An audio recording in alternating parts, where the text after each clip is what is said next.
we thought we'd take the episode in a little bit of a different direction. Over this last little while, this year has been coined as the year of the Great Resignation. There's been a lot of movement in business. A lot of people have been leaving their jobs in pursuit of different things, and Susan has a lot to share with that. So Susan, I wanted to introduce you but as well ask you that question. How has the last year played out in the workplace? What has that done to business, and how is that going to look in the next couple of years? Well, as you can imagine, I can talk about this for hours, so I'll try to keep it as much to the point as I can.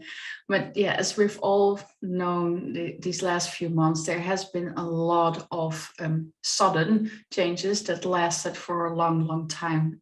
Because I don't know where you guys, of course, are watching this, but for us in the UK, it was meant to be just 6 weeks that turned into almost a year and a half of just, hanging in there. Mm-hmm. And for the workforce, this meant, of course, a very sudden change, and just literally like from one week to the other to figure out how this new way of working had to be. And yeah, there was a lot of errors being made, a lot of mistakes being made. And now, as you know, we're all trying to find our way in this new way of working, and we've seen a lot more things that is possible from both the employer and the employee's perspective.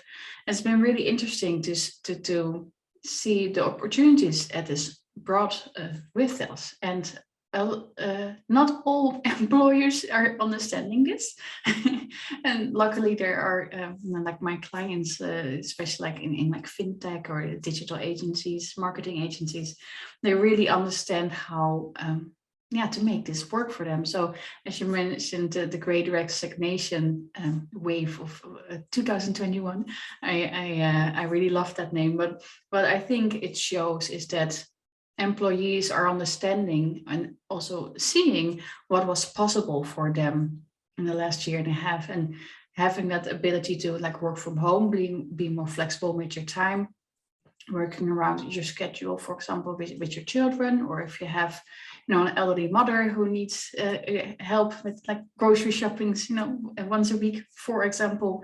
Just having that bit of flexibility, it can mean so much just for how you show up at work.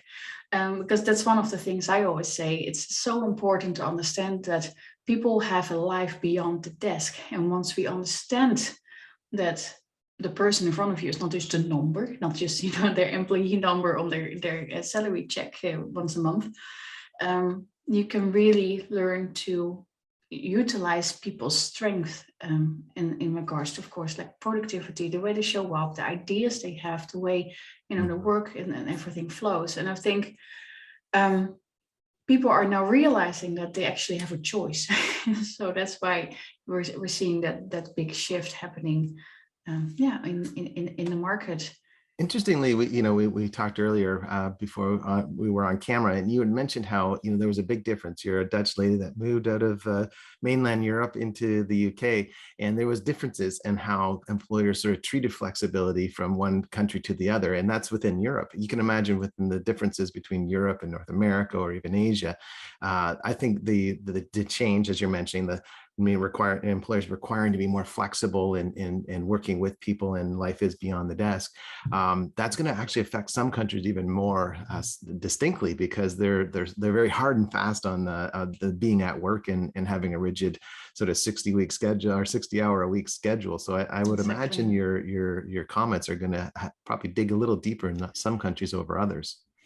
Yeah, definitely. And like I mentioned before, when we got started, I actually have a background in history. So this is what fascinates me most, right? On understanding how the difference has formed over the years, and how we behave in these situations. And just for example, the 5-day work week was introduced by Henry Ford in 1926. So almost for 100 years, we've been doing this concept of 9 to 5, 5 days a week. But it was based in a time where the assumption was that if you work 40 hours, someone else is taking care of the children, the cooking and the cleaning. Mm-hmm. Yet nowadays we expect it to be at at work for a certain amount of times, but we also still have our, I know, we want to go to the football once a week. We want to spend time with friends. So if it's allowed again, restaurants, well-being, all these other things that modern day life bring to us. Yet we're still stuck in that 100-year-old concept. Mhm. Well, so much has changed, and especially with mobile phones, of course, right? It's not just you're focused on work anymore from 9 to 5 and that's you're done. It's the lines, the boundaries are so much more blurry, which makes it on us physically, emotionally, mentally much harder to draw these boundaries, especially if you work for a big company.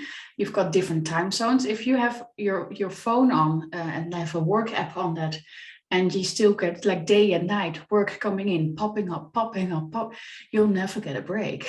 Right. But we're still set in that system from 100 years ago. Yet modern day life is so incredibly different than that format that started back then. Because I noticed it with my husband as well. If we believe in equality, right? That's how we prefer Yeah. to have our life.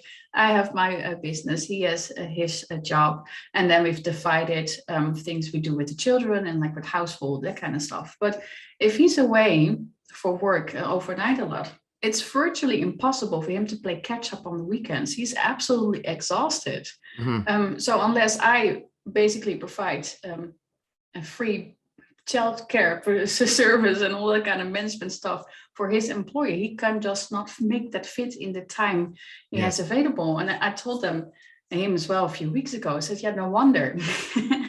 If that was the assumption that you as a husband, of course, in the dynamic that we have as a husband, you are supposed to just do the work, and I as the wife was supposed to do Mhm. everything else. Yeah, then if we decide to both have that big chunk of work and then on top of it, Yeah. it's not going to fit. Just Yeah. if you think about it like that. And I think that's why with the past year, what happened that employees are starting to realize that we actually have a choice, Mhm. and that if your current employer is saying, look, back to normal, back to the office, and no, you can sort it out because your kids are not my problem. And Yeah. people are going to go to an employee that says, Yeah. if you We need to can do have a that too. doctor's appointment and you're half hour later, of Yeah. course. Yeah, I think, Yeah. as the old expression, once the toothpaste comes out of the tube, you can't get it back in. And now that we've been working for the last 18 months to 2 years in a much more flexible environment and still able to do our jobs and still able to manage all the things, but with a work lifestyle that's more conducive with your personal lifestyle, that's going to be hard to go back. So I think you're right. There's going to be a Yes. lot of shifting changes. Lots Ding, of ding, ding, people are ding. losing more of Exactly. that flexibility. And so great. Thank you so much, Susan, for coming on the show today. And Susan Grant, tell us how people can find you and tell us about your book. If you're interested in what I have to say more about this, LinkedIn is the best place to Mm. find me. Just make sure you spell my name correctly, because it's Susanne, it's the Dutch spelling, Yeah. Susanne Grant. I've got a website, grantmethod.com, and I also have a best-selling book.